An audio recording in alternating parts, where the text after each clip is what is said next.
I got to thinking, right? And let's make it clear. This is normal, typical day stuff, right? People get fired from their jobs and they're not millionaires, right? All these guys are, for the most part, millionaires. I have more sympathy for people who lose their jobs and can't provide for their family.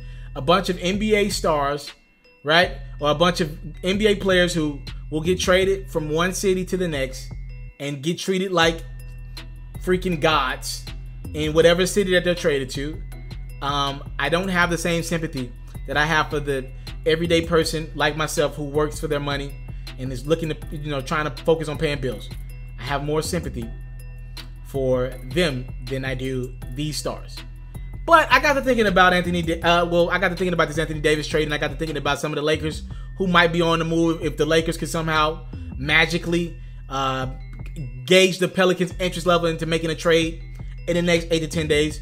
And I started thinking about some of these young guys like a Brandon Ingram, like a Lonzo Ball. And I started to think, how is this getting over with this young team? What are these young guys thinking? Think about it. If you're Brandon Ingram, you're young. You probably looked up to your LeBron James your whole life, right? You wanted to play with a guy like this your whole life, a guy that can facilitate, get the basketball to you, make plays for others, make you better. And probably in the locker room, if Ingram's accepting this, is accepting mentorship from LeBron, he's probably getting them better every day. You're playing alongside a guy that people are saying is the best ever. Is he the best ever? I don't know. I'm just saying that's been in the air before, right? If you're Lonzo Ball, I interviewed Lonzo this summer. I know Lonzo and LeVar. I interviewed both of them this summer. I know what Lonzo thinks of LeBron. He thinks that's his favorite player. That's his favorite player, right? He idolized LeBron James. He thinks LeBron's better than Kobe. All this. He idolized LeBron. He was so excited. I interviewed Lonzo and LeVar a few days after LeBron signed with the Lakers. It was fresh. It was in July. It was the top of July. So I know what Lonzo thinks of LeBron. I wonder what Lonzo's thinking right now.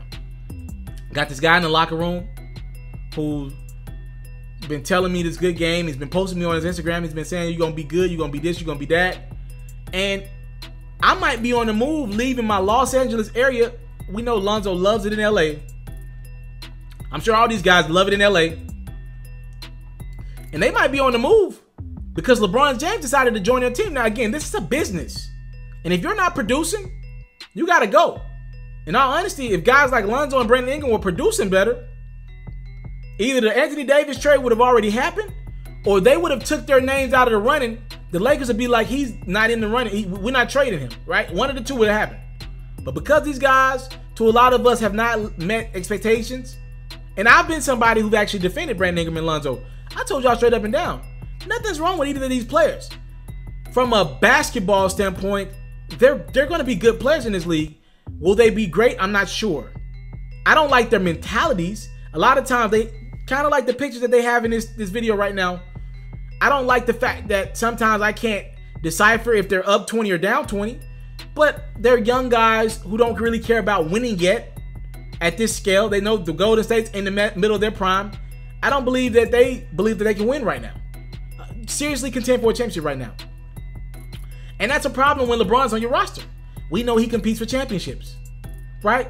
So you got these young guys who couldn't in their wildest of dreams dreamed about playing with LeBron. And now all of a sudden they're looking around like, damn, because of the LeBron effect, he about to mess around and get me traded from hot California to cold ass New Orleans right now. New Orleans. I'm about to go from South Beach weather to looking at tits and Mardi Gras. That don't sound like too bad of an offer, but I'm just saying, we get it. I'm sure there are plenty of tits in Los Angeles to look at. So I'm looking at these guys like, dang, I wonder how they really feel deep down about this trade. How do they really feel about LeBron coming back to LA? If they can have it their way, I wonder what some of these guys wish LeBron just never joined the roster at this point in the game. Man, what y'all think? Y'all talk to me in the comment box below. I'm out. I came from nothing, but I want everything God has for me. I interview celebrities. I talk sports. I still represent the culture. I got the kids. who are now tuned in.